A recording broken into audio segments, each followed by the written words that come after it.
Hi po sa inyong lahat. Welcome back po muli sa aking YouTube channel. And for today's vlog, magluluto po tayo ng mapo tofu. So, i-share ko lamang po sa inyo ang tinuro ng amo kong Chinese.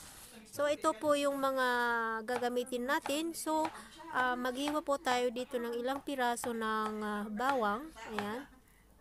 Ito po yung yung paborito ng alaga ko sa Singapore. So, nung unang pasok ko po sa aking amo sa Singapore ay hindi pa ako marunong magluto. So, nagtiyaga po yung amo ko na magturo sa akin kung ano yung mga pagkain nila. Ayan. So, habang tumatagal ako sa kanila ay natututo na rin akong magluto ng kanilang mga pagkain. So, ayan. And gagamit pa rin po tayo dito ng sibuyas. Ayan. So sa mga baguhan po na OFW na gustong mag-abroad, ito po yung mga simpleng lutuin, mga pagkain ng mga Chinese na mga employer po. Pero depende din po yan sa mga amo, sa mga gusto nilang mga pagkain. May mga amo na mas gusto nila yung walang masyadong ricado. Ayan. So, yun po ang iwas-iwasan natin. So, mga simpleng lamang po kasi yung ibang mga amo is ayaw nila yung maraming nilalagay na mga ano ba yun, yung mga pansahog o kaya mga condiments. Ayan. And ito din po yung napakasimpleng lutuin na para sa mga bata. Ayan. And since yung alaga ko po is hindi po siya masyado sa maanghang, so maglalagay po ako dito ng isang piraso ng kamatis, or kung pwede dagdagan nyo ng 2 or 3 na kamatis. Depende po yan sa gusto ng mga alaga natin, ng mga amo natin, kung mahilig po sila sa maanghang na pagkain. Ayan. And yung amo ko din po yung nagsuggest na haluan ng kamatis para hindi po masyadong maanghang. Ayan. And kung ayaw nyo din po yung maanghang, huwag na lang pong lagyan ng yung spicy. And ang gagamitin ko po dito is yung medyo hard na tofu. Hindi po ito yung soft na tofu, pero mas maganda kung soft yung gagamitin yung na tofu. Pero ito, pwede din naman daw po ito, sabi ng amo ko. Ayan. So, hiwain lamang po natin ito sa cubes. Yung katamtaman lang po na laki. Huwag din po yung masyadong malaki. Ayan.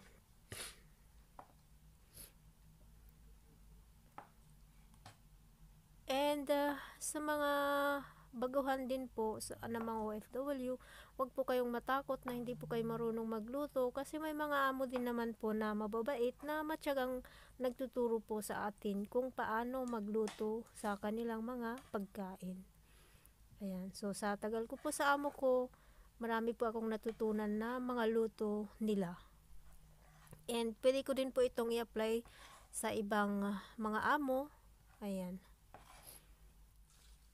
And gagamit din po tayo dito ng spring onion. And hihiwalay po muna natin yung puti. Ayan. And yung green po, yun po yung pang garnish natin. Yung white na parts po, ihahalo natin yan sa ating sibuyas. Ayan. And sana magustuhan nyo po ang ating simple recipe for today. Ayan. And gusto ko lang din pong i-share yung recipe ng aking Chinese na employer. Ayan. So, sana mag-enjoy po kayo sa panonood, and kung may katanungan po kayo, just leave a comments down below. And ayan, ilalagay ko din po yung complete recipe sa description box sa baba. So, paki-check nyo po guys. Ayan.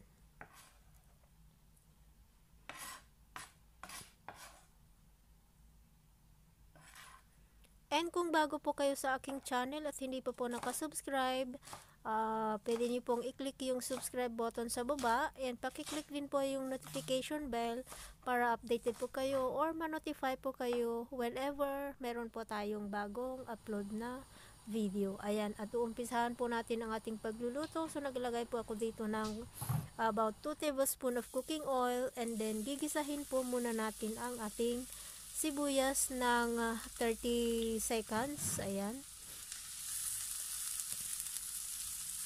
Or kung pwede, pagsabayin nyo pong igisa yung sibuyas at saka yung bawang. Ayan, so after 30 seconds, ilalagay na natin ngayon ang ating garlic. And ituloy natin ang ating paggisa for another 30 seconds. Hanggang sa lumabas ang aroma ng ating panggisa.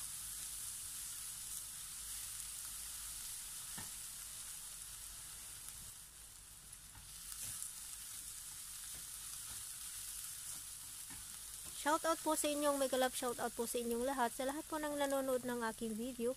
Ayan, at pagkatapos natin, ilalagay natin ang ating pork giniling. Ayan. Pwede po kayong gumamit dito ng pork chicken or pork beef. Ayan. Depende po sa gusto nyong ihalo. Ayan. Ang ginamit ko po is yung pork giniling. And then, lulutuin lamang po natin ito ng 5 minuto. Ayan. Para naman po maluto yung ating giniling.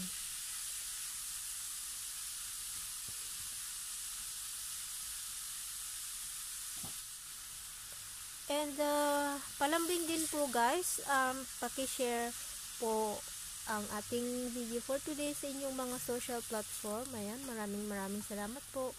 And also, paki-likes din po ang ating video. Ayan, maraming salamat. Appreciated po sa lahat ng mga nanonood ng ating video.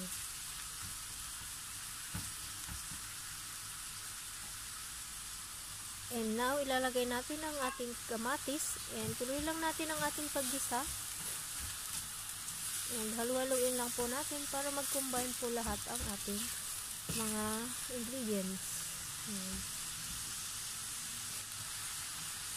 And maglalagay din po ako dito ng 1 tablespoon of light sauce at saka 1 teaspoon of black pepper. Pero kung wala po kayong light sauce, pwede pong maglagay kayo dito ng teaspoon of salt. Ayan. Titimplahan nyo lamang po, huwag masyadong madami yung salt kasi may mga amo na ayaw yung masyadong maalat.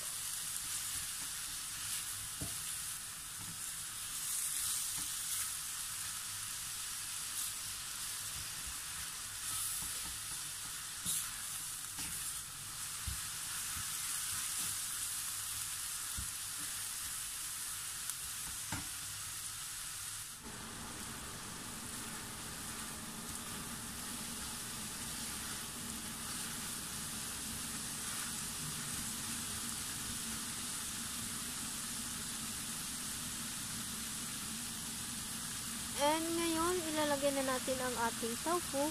Ayan. Saka po muli natin halu-haluin. And kung sakali din po na masobrahan yung paglagay ng asin or light sauce and medyo maalat siya, maglagay lamang po kayo dito ng konting asukal, pangbalansin nyo po sa lasa. Ayan. Yun lang ang sikreto. At ito po yung gagamitin ko. Ito po yung mostly ginagamit ng amo ko. Yung chili fermented soybeans. Ayan. Kasi ito pong sauce na to is light na maanghang po siya. Hindi po ito yung masyadong maanghang. Light lang po siya. So, yun po yung brand na ginagamit nung amo ko.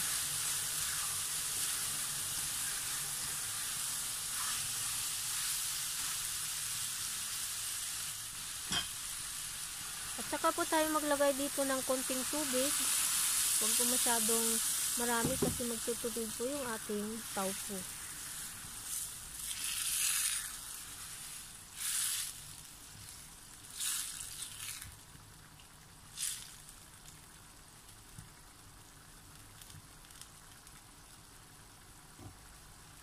At pagkatapos po, tatakpan po natin ito and isimmer lang po natin ito ng about 5 minutes. Ayan. So, after 5 minutes, i-check po natin ito.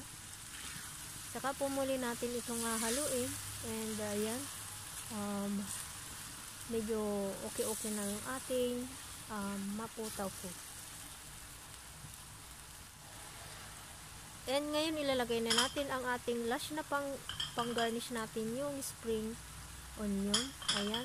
Iha-high flame natin ito. Ayan, saka po natin ito halu-haluin and pagkatapos natin itong haluin and it's done. Ayan, ganyan po kasimple ang pagluluto ng maputaw po.